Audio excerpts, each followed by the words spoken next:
हट जा हमके छोड़ा तू ओ बाके छैल छबीले। हटब तब जब तू कल ही हमसे गांव के बाहर मिले के वादा करबा। सजन तुम बिन मोरी भाए न रतिया, हाँ भाए न रतिया।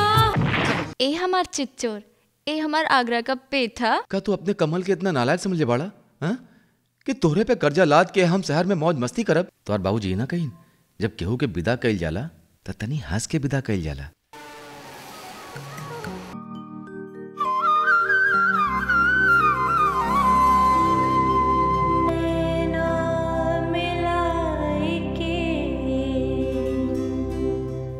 हमार नाम तोहरी सावरी बाबू। खनक खन खन के कंगनवा सजनवा, खनक खन खन के कंगनवा सजनवा।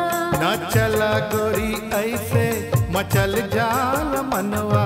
अरे देवर जी जब से गए बाने तू खाइल पिल बंद करके गुमसुम पड़ल बाड़ू। अगर हम बांसुरी बजाइब तो तोहरा से प्यार कैसे करब।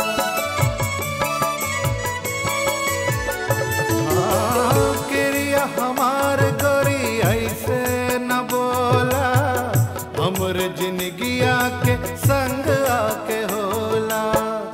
ऐठ के ऐसे ए चिरई।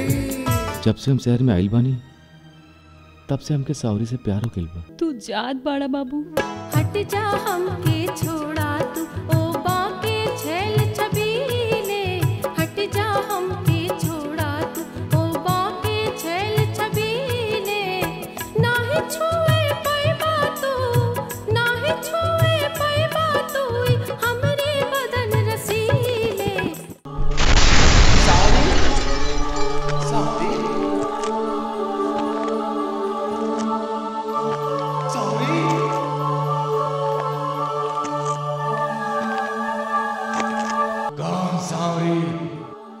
यहाँ कोनो सावरी ना रहले। 200-300 बरस पहले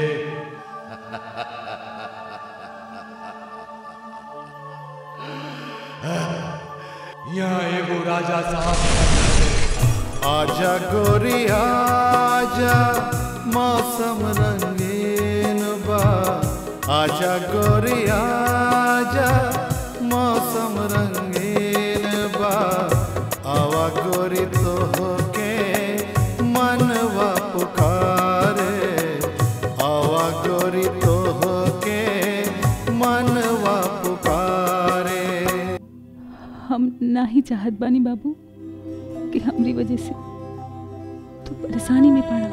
जब हमके छोड़े के मन हो जा एके जरा दिहा।